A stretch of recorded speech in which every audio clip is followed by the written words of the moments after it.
Everyone, আসসালামু আলাইকুম। আশা করি আপনারা ভালো আছেন। আলহামদুলিল্লাহ, আপনাদের দোয়া ভালোবাসায় আমিও ভালো আছি। তো এখানে আসছিলাম, তো এই জায়গায় একটা ভিডিও শুট করলাম। তো আজকে অনেকদিন পরে একটা ভিডিও বানালাম। তো ভিডিও করতে এসে দেখি এখানে অনেক সুন্দর আকাশ।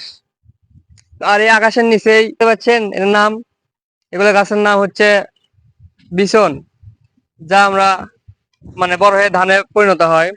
তো আমি যখন ছোটবেলায় মানে একদিন কি 2 দিন গেছিলাম আব্বুর সঙ্গে, মানে বিছন তুলতে ছোটবেলায় গেছিলাম। মানে তখন তো মানে ইচ্ছা করেই যেতাম। এখন তো বড় হয়ে গেছে, আর সহজে যাই না।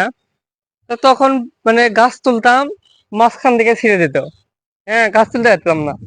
তো দেখলাম অনেকদিন পর আজকে দেখা, দেখি তো আজকে এই মানে ছিঁড়ে যায় নাকি ভালোভাবে তুলতে পারি। তো দেখি এখন তুলতে পারি কিনা। না, দেখি এখন ভালোই তুলতে পারতেছে এগুলা বিছন। না থাক, কাজ জানি বিছন মিশে নষ্ট করবো না। এখন তাও মোটামুটি বিছন কি তুলতে পারি। আসলে বিষয়টা হচ্ছে, এখানে আসার পর আকাশটা দেখে ভালো লাগছে যে এখানে করে একটা ভিডিও বানায়, আকাশ ব্যাকগ্রাউন্ডে ভালো আছে। তো কোনো টপিক্স খুঁজে পাচ্ছিলাম না।